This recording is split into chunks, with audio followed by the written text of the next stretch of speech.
Hello friends, welcome to my YouTube channel.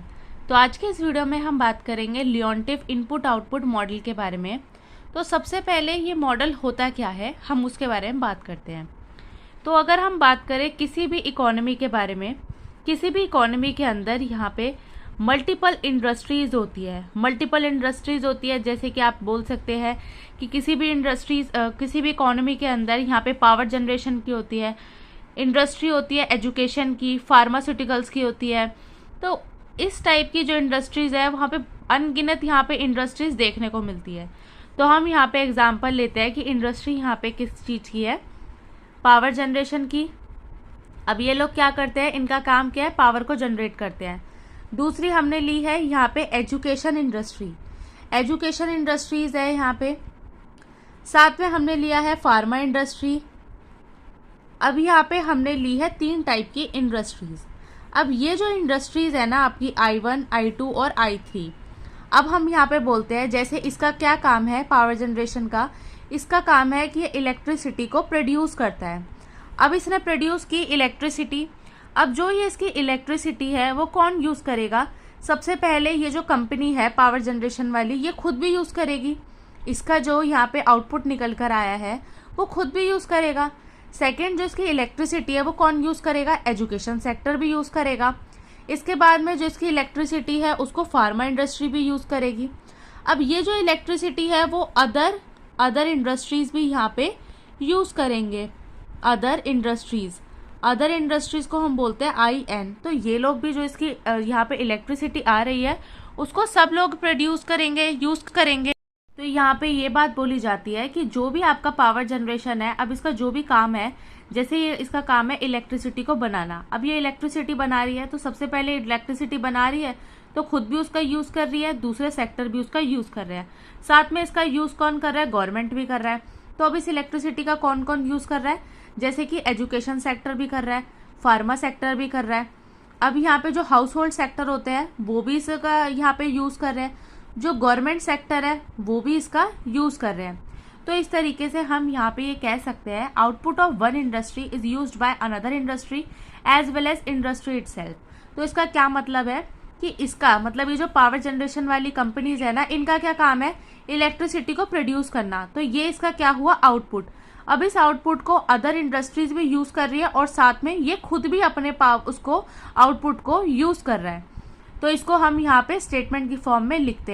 तो अब यहाँ पे हम कह सकते हैं कि ये जो हमने स्टेटमेंट लिखी है, output of one industry is used by another industries as well as industries itself. तो इसका क्या मतलब है कि जो इसका आउटपुट निकल कर आ रहा है, जैसे इलेक्ट्रिसिटी इसका आउटपुट निकल कर आ रहा है, उसको कौन यूज कर रहा है? अदर इंडस्ट्रीज भी यूज कर रही है और साथ में वो इंडस्ट्रीज खुद भी यूज कर रही है अपने आउटपुट को। तो इसको हम यहाँ पे किस तरीके से क्वेश्चन को सॉल्व करेंगे तो उसको देखते हैं। तो यहाँ पे इसको सॉल्व करने के लिए सबसे पहले हम यहाँ पे लिखते हैं प्रोड्यूसर। अब प्रोड्यूसर के बाद में यहाँ पे आता है कौन कौन इसको प्रोड्यूस कर रहा है। तो हमने देखा जैसे हमारे पास I1 इंडस्ट्री है, I2 इंडस्ट्री है, I3 है। इस तरीके से INth यहाँ पे हमारे पास इंडस्ट्रीज है। तो यहाँ पे हम देखेंगे इसकी फाइनल डिमांड कितनी है और डिमांड के बाद में आता है आपका टोटल प्रोडक्शन इसका कितना हो रहा है। तो ये हो गया आपका प्रोड्यूसर। इसके बाद में यहाँ पे आता है आपका कंज्यूमर्स। अब प्रोड्यूसर्स भी आपका यही लोग हैं, तो इसके अंदर आता है आपका I1, I2, I3, INth and total consumption. तो इस तरीके से इसका यहाँ पे डायग्राम जो है वो बनता है। तो इसको यहाँ पे हम सॉल्व करने के लिए जैसे हम यहाँ पे लेते हैं वैल्यू 6, 8, 12 एंड 10। अब यहाँ पे हमें निकालनी है इसकी फाइनल डिमांड निकालनी है। पहले हम इसको कंप्लीट कर लेते हैं। यहाँ पे हमने लिया है 2, 11 एंड 3।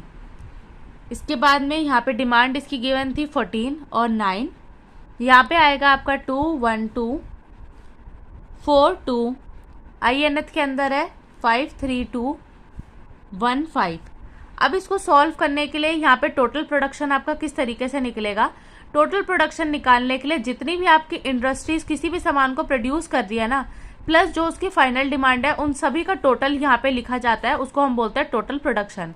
तो यहाँ पे आएगा 12 + 8 20, 20 प्लस 10 30, 30 इसके बाद में आएगा आपका 30 40, 44 प्लस 6 ये आ जाएगा आपका 50। तो यहाँ पे हमने लिख दिया I1 के सामने 50। अब आता है आपका I2 को भी हम इसी तरीके से इन सबको कैलकुलेट करेंगे और टोटल प्रोडक्शन में लिखते जाएंगे। 8 प्लस 2 10, 10 प्लस 11 21, 21 प्लस 9 30 एंड 3, तो ये आ जाएगा आपका 33। यहाँ पे इसको हम सॉल्व करेंगे तो ये आ जाएगा आपका 11 एंड 16। तो इस तरीके से यहाँ पे हम निकालते हैं इसका टोटल प्रोडक्शन। अब हमें फाइंड करना है यहाँ पे टोटल कंजम्पशन। टोटल कंजम्पशन को किस तरीके से यहाँ पे फाइंड किया जाए। अब यहाँ पर तो क्या था, जो इसका कंजम्पशन था ना, वो हर यूनिट जो है वो जितना यूज़ कर रही थी उसको हमने यहाँ पे ऐड करके लिख दिया। बट जैसे अगर हम बोले I1 जो है वो किसी भी चीज़ को अगर किलोवाट के अंदर अगर यहाँ पे ये इसको मेजर करता है, I2 है वो यूनिट्स के अंदर करता है, और यहाँ पे अगर ये ग्राम में करता है, अगर ये यहाँ पे रुपीस के अंदर करता है, तो इन सब की जो मेजर्स है ना, मेजरिंग यूनिट जो है ना, वो इनकी सेम नहीं है। तो सबसे पहले हमें इसकी जो मेजरिंग यूनिट है उसको हमें सेम करना पड़ता है, उसके बाद में ही हम यहाँ पे टोटल कंजम्पशन निकाल सकते हैं।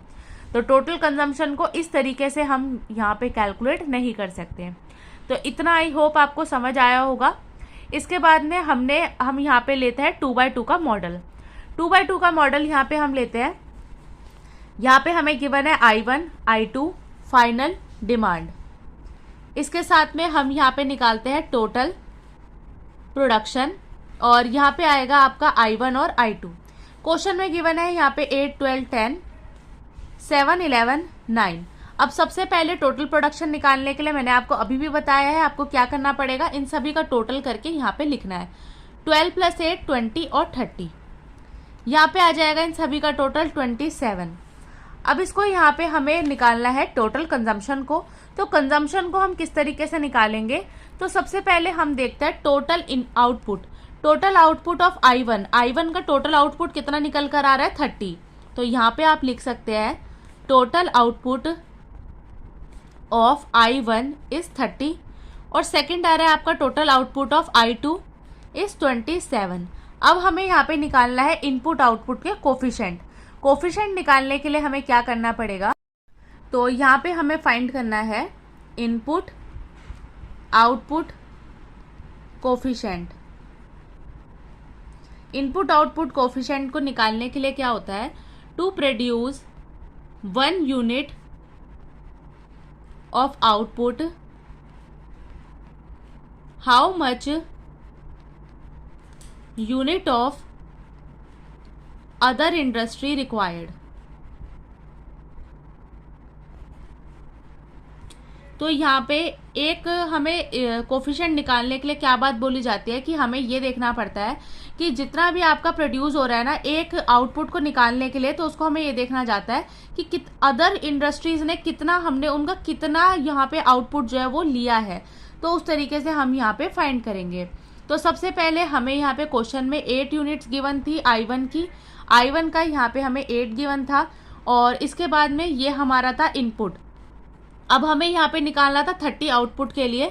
30 आउटपुट के लिए हमें निकालना था, तो हमने यहाँ पे एक आउटपुट के लिए हम क्या करेंगे, 8 को डिवाइड कर देंगे 30 से। 8 को यहाँ पे डिवाइड कर दिया हमने 30 से, तो यहाँ पे हमारा एक आउटपुट की वैल्यू आ गई।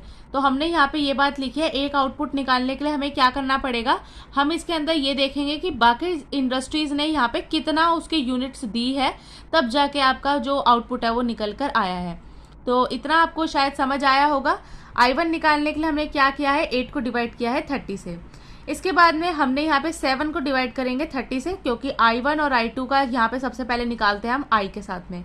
तो इसको हम किस तरीके से करेंगे, I1 I2 I2। तो यहाँ पे आएगा आपका 8/30, 12/27, 7/30 एंड 11/27। तो इस तरीके से आप देख सकते हैं 8/30 तो हमने यहाँ पे लिख दिया, 12/27 क्योंकि यहाँ पे I2 है और I2 का यहाँ पे हमने देखा है टोटल प्रोडक्शन। I2 का यहाँ पे हमने टोटल प्रोडक्शन देखा है, वो कितना आया आपका 30, और I2 का यहाँ पे आपका टोटल प्रोडक्शन आया है 27। तो इस तरीके से यहाँ पे जो इसके कोफिशिएंट है उसको हम फाइंड करते हैं। तो हमने इतनी टेबल यहाँ पे बनाई है, आई होप ये आपको समझ आई होगी। इसके बाद में अब हम यहाँ पे इसको जो हम क्या बोलते हैं, यहाँ पे हम इसको बोलते हैं आईओ कोफिशिएंट, जिसको हम बोलते हैं इनपुट आउटपुट कोफिशिएंट, या फिर हम इसको बोलते हैं टेक्नोलॉजिकल मैट्रिक्स, टेक्नोलॉजिकल मैट्रिक्स। तो इसको यहाँ पे हम दो नामों से इसको और बुलाते हैं। तो मैं आपको एक और क्वेश्चन देती हूँ जिसके अंदर आपको इनपुट आउटपुट कोफिशिएंट को फाइंड करना है।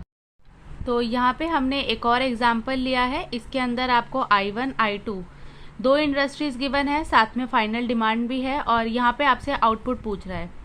तो सबसे पहले हमें आउटपुट निकालने के लिए बहुत ही इजी है, सभी वैल्यूज को यहाँ पे ऐड करके लिखना है। 8 + 10 + 6 तो ये होता है आपका 24, और इसके बाद में आता है आपका 5 7 + 2, तो इनको आप ऐड करेंगे तो ये आता है आपका 14। अब हम यहाँ पे निकालेंगे input output coefficient. Input output coefficient निकालने के लिए हमें क्या करना है, सबसे पहले ये जो आपका 8 है इसको हम डिवाइड करेंगे 24 से, तो यहाँ पे हो जाएगा 8/24। I2 के लिए हम निकालेंगे 5/24, तो यहाँ पे आ जाएगा 5/24, तो ये आता है आपका I1 इंडस्ट्रीज के लिए। तो यहाँ पे अब हम इसको सॉल्व करते हैं I2 इंडस्ट्रीज के लिए। I2 के लिए आएगा आपका 10/14 एंड 7/14। तो इस तरीके से यहाँ पे जो आपके कोफिशिएंट्स है उनको निकाला जाता है। आई होप आपको इतना पार्ट जो है वो समझ आया होगा। तो इसको हमने यहाँ पे सॉल्व कर दिया। तो यहाँ पे आपका इनपुट आउटपुट कोफिशिएंट निकल कर आया 8/24, 10/14, 5/24, 7/14। तो इसको हम यहाँ पे बोलते हैं इनपुट आउटपुट कोफिशिएंट, और साथ में हम इसको बोलते हैं टेक्नोलॉजिकल मैट्रिक्स। तो यहाँ पे हमने अभी तक क्या समझा है कि कोई भी आपकी इंडस्ट्री हो, वो अगर अपना इनपुट यहाँ पे डाल के कुछ आउटपुट निकालती है, तो जो उसका आउटपुट होता है ना, वो इंडस्ट्री खुद तो यूज करती ही है, साथ में अदर इंडस्ट्रीज भी उसको यूज करती है और गवर्नमेंट भी उसको यूज करती है। तो इस तरीके से अगर कोई भी आपकी इंडस्ट्रीज है, अगर यहाँ पे आपकी इंडस्ट्री है और इंडस्ट्री ने यहाँ पे अगर कोई भी सामान बनाया है, तो सबसे पहले वो उसको सेल्फ तो यूज करेगी ही, साथ में उसको अदर इंडस्ट्रीज भी यूज करेंगे, और अगर वो कोई ऐसी चीज है तो उसको हाउस होल्ड भी यहाँ पे यूज करेंगे। तो यहाँ पे आएगा आपका हाउस होल्ड एंड गवर्नमेंट।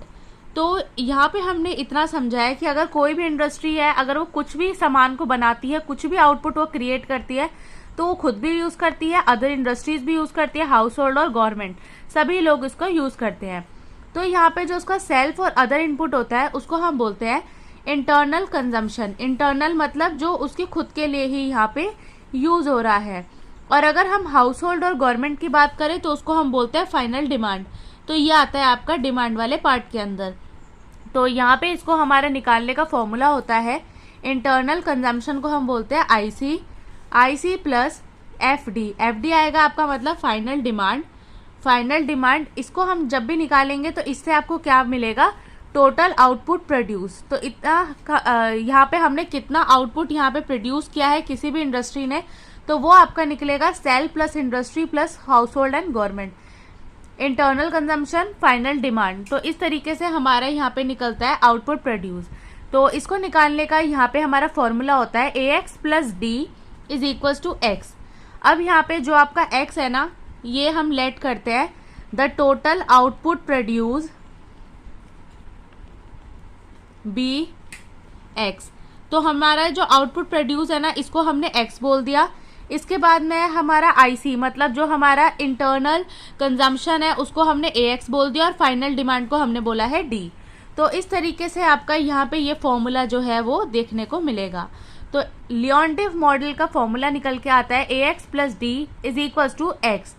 अब यहाँ पे हम इसको सॉल्व किस तरीके से करेंगे, तो इसको सॉल्व करने के लिए सबसे पहले ये जो हमारा D है, हमने इसको यहाँ लेफ्ट जो हमारा लेफ्ट साइड है उसी साइड रखा है, राइट साइड में हम इसको AX को दूसरी साइड में ले जाएंगे। अब यहाँ से जो आपका X है वो कॉमन आ जाएगा। X कॉमन लेने के बाद में जब अंदर कुछ भी नहीं बचा तो वहाँ पे हम बोलेंगे I मैट्रिक्स होता है आइडेंटिटी मैट्रिक्स -A। अब इसके बाद में हम क्या कर सकते हैं, अब ये जो मैट्रिक्स है आपकी D के अपॉन में चली जाएगी, तो हम इसको बोलेंगे D/I - A = X। अब ये जो आपकी मैट्रिक्स है ना, इसको ऊपर पहुंचाने के लिए हमें क्या करना पड़ेगा, इसका इनवर्स। तो यहाँ पे इसका फॉर्मूला निकल के आया है D multiply I minus A inverse is equals to X। तो यहाँ पे आपका X का फॉर्मूला यहाँ पे निकल कर आया है D multiply I minus A inverse X। तो इस तरीके से हम लियोनटिफ इनपुट आउटपुट मॉडल को सॉल्व करते हैं। तो यहाँ पे आप देख सकते हैं आपका ये जो फॉर्मूला है X का वो क्या निकल कर आया है, D is equals to X minus A inverse. अब यहाँ पे जो हमारा I माइनस A है इसको हम बोलते हैं लियोनटिफ मैट्रिक्स। तो यहाँ से जो आपका I माइनस A आएगा उसको आप बोलेंगे लियोनटिफ मैट्रिक्स, और यहाँ पे आपका I माइनस A जो है हम पॉजिटिव ही लेंगे, और ये वैल्यू हमेशा 0 से बड़ी आनी चाहिए। अगर ये कंडीशन बनती है तो इसको हम बोलेंगे कि हमारा जो सिस्टम है वो क्या है, वाइबल है, और इस टाइप के सिस्टम को हम बोलेंगे वाइबल, और जो इसको सोल्यूशन है वो पॉसिबल है। तो इस मॉडल को हम यहाँ पे बोलते हैं हॉकिंस साइमन कंडीशन। तो यहाँ पे आता है आपका हॉकिंस साइमन कंडीशन। तो इस तरीके से हमें यहाँ पे लियोनटिफ मॉडल को सॉल्व करना है। तो सबसे पहले हमें फॉर्मूले में क्या पुट करना है, I माइनस ए। तो सबसे पहले हम यहाँ पे I माइनस ए की वैल्यू निकालेंगे, उसका डिटर्मिनेंट चेक करेंगे, और अगर वो 0 से बड़ी वैल्यू आती है तो इसका मतलब है सॉल्यूशन जो है वो आपका वाइबल है, सॉल्यूशन आगे पॉसिबल है, उसको किया जा सकता है। इसके बाद में हम उसका इन्वर्स निकालेंगे, डी मैट्रिक्स के साथ में मल्टीप्लाई करेंगे तो आपकी एक्स की वैल्यू जो है वो निकल कर आएगी।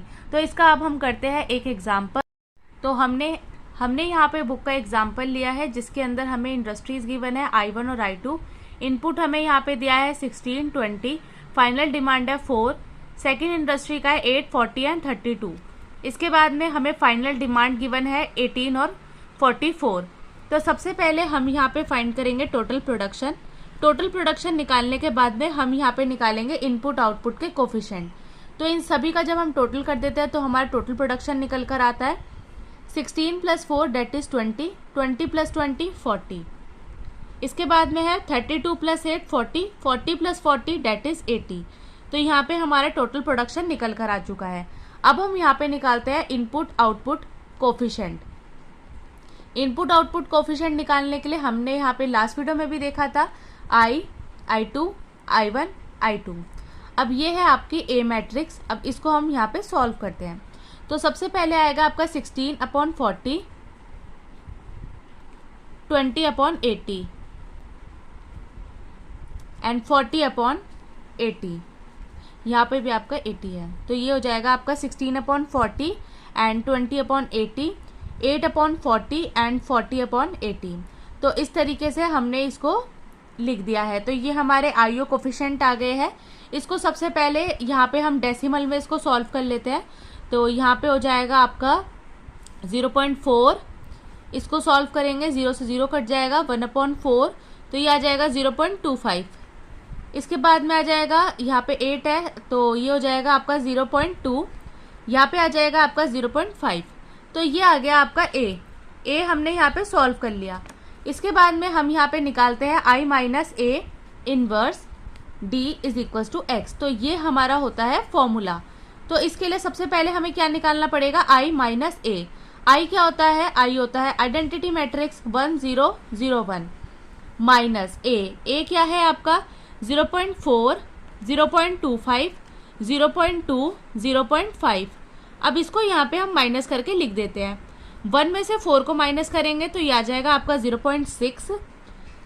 यहाँ पे आपका 0 है, 0 में से माइनस करेंगे 0.25 तो ये आ जाएगा 0.25 माइनस, यहाँ पे आ जाएगा -0.2, और 1 में से माइनस करेंगे तो 0.5। तो इस तरीके से आपका IA निकल के आ चुका है। तो ये आ गया हमारा IA निकल कर आ चुका है। अब हम यहाँ पे इसका निकालते हैं इसका डिटर्मिनेंट। डिटर्मिनेंट निकालने के लिए हमें इसको इसके साथ में मल्टीप्लाई करना पड़ेगा। 0.6 × 0.5 माइनस से माइनस कैंसिल हो जाएगा, 0.25 × 0.2 तो यहाँ पे आ जाएगा 0.3 माइनस 0.05। अब इसको माइनस करेंगे तो ये आ जाएगा 0.25। अब ये जो आपका नंबर है ना ये 0 से क्या है, बड़ा है। तो इसका क्या मतलब है, जो आपका यहाँ पे सॉल्यूशन है ना वो पॉसिबल है, सॉल्यूशन इज पॉसिबल। और यहाँ पे हम बोल सकते हैं कि ये जो सिस्टम है वो क्या है, वाइबल है। सिस्टम जब भी आपका वाइबल आ जाता है तो इसका मतलब है आपको सॉल्यूशन को आगे सॉल्व करना है। तो इसको आगे सॉल्व करते हैं। तो तो यहाँ पे हमने आई ए निकाल लिया है और ये 0 से बड़ा आया है, तो इसका मतलब है सिस्टम वाइबल है और आगे इसको सॉल्व किया जा सकता है। इसके बाद में अब हम यहाँ पे निकालेंगे आई माइनस ए का इन्वर्स। इन्वर्स निकालने के लिए हमें फॉर्मूला पता है, आई माइनस ए का determinant multiply adjoint of I minus A. अब यहाँ पे आप बोलेंगे कि मैम इसका आई माइनस ए एडजॉइंट किस तरीके से निकालेंगे, तो इसका जो एडजॉइंट है वो निकालना बहुत ही ज़्यादा ईजी है। एडजॉइंट ऑफ आई माइनस ए हम किस तरीके से निकालेंगे, तो यहाँ पे जो आपकी वैल्यूज़ थी ना 0.6 और 0.5, इसको डायगनली एक दूसरे के साथ में चेंज कर देंगे। तो यहाँ पे ये हो जाएगा आपका 0.5 और 0.6। इसके बाद में आपका ये वाला जो डायगनल है इन दोनों के कर देंगे साइन चेंज। साइन मतलब अगर माइनस का है तो पॉजिटिव कर देंगे और पॉजिटिव का है तो माइनस कर देंगे। तो ये हो जाएगा आपका 0.25 और 0.2। तो इस तरीके से आपका जो एडजॉइंट है वो निकल कर आ चुका है। तो यहाँ पे हमारा एडजॉइंट निकल चुका है। अब इसको हम यहाँ पे चेंज करते हैं। अब इसको हमें सॉल्व करने के लिए सबसे पहले हमें क्या करना पड़ेगा, इसको हमें इसके अंदर पुट करना पड़ेगा। आई माइनस ए की वैल्यू हमें पता है वो क्या है 0.25। इसको सॉल्व करने के लिए 1/0.25 मल्टीप्लाई 0.5, 0.25, 0.2, 0.6। इसके साथ में आपका आता है यहाँ पे डी। डी की वैल्यू क्वेश्चन में आपको गिवन है 18 एंड 44। तो इस तरीके से हम इसको सॉल्व करेंगे। तो आप देख सकते हैं इसका सॉल्यूशन हमने किस तरीके से किया है। सबसे पहले हमने यहाँ पे लिखा है डिटर्मिनेंट, इसके बाद में हमने लिखा है एडजॉइंट और यहाँ पे हमने लिखा है डी। तो इसको हम यहाँ पे सॉल्व करते जाते हैं। 0.25, 0.5 की मल्टीप्लाई करेंगे 8 के साथ में तो ये आएगा आपका 9। 0.25 की मल्टीप्लाई करेंगे 44 के साथ में ये आएगा आपका 11। 0.2 की मल्टीप्लाई करेंगे 18 के साथ में ये आएगा आपका 3.6 प्लस 0.6 की मल्टीप्लाई करेंगे 44 के साथ में ये आएगा 26.4। अब यहाँ पे ऐड करके इसकी वैल्यूज़ को लिख देते हैं। तो ये आ जाएगा आपका 20 और यहाँ पे आ जाएगा आपका 30। इसको आप डिवाइड करेंगे तो आपका आंसर आएगा 80 एंड 120। तो इस तरीके से हमें इस टाइप के क्वेश्चंस को यहाँ पे सॉल्व करना है। तो यहाँ पे आप लास्ट में ये लाइन लिख सकते हैं, if final demand is 18 and 44 units, gross output will be 80 and 120 units. तो यहाँ पे हम बोल सकते हैं अगर आपका जो फाइनल डिमांड है वो 1844 है तो यहाँ पे आपका ग्रॉस आउटपुट कितना निकल कर आएगा 80 और 120। तो इस तरीके से हमें यहाँ पे लियोनटिफ इनपुट आउटपुट मॉडल का यूज़ करना है और इस तरीके से हम यहाँ पे क्वेश्चंस को सॉल्व करेंगे। आप देख सकते हैं इसका फॉर्मूला आता है आपका I minus A inverse multiply D is equal to X. तो आज की वीडियो में बस इतना ही। आज की वीडियो में हमने यहाँ पे 2x2 मैट्रिक्स को यहाँ पे सॉल्व किया है। नेक्स्ट वीडियो में हम यहाँ पे 3x3 की मैट्रिक्स को सॉल्व करेंगे। अगर आपको मेरी वीडियो अच्छी लगी हो तो प्लीज़ लाइक करें, चैनल पे नए हो तो आप सब्सक्राइब करें और आप मेरी वीडियो को ज़्यादा से ज़्यादा शेयर करें। Thank you so much for watching.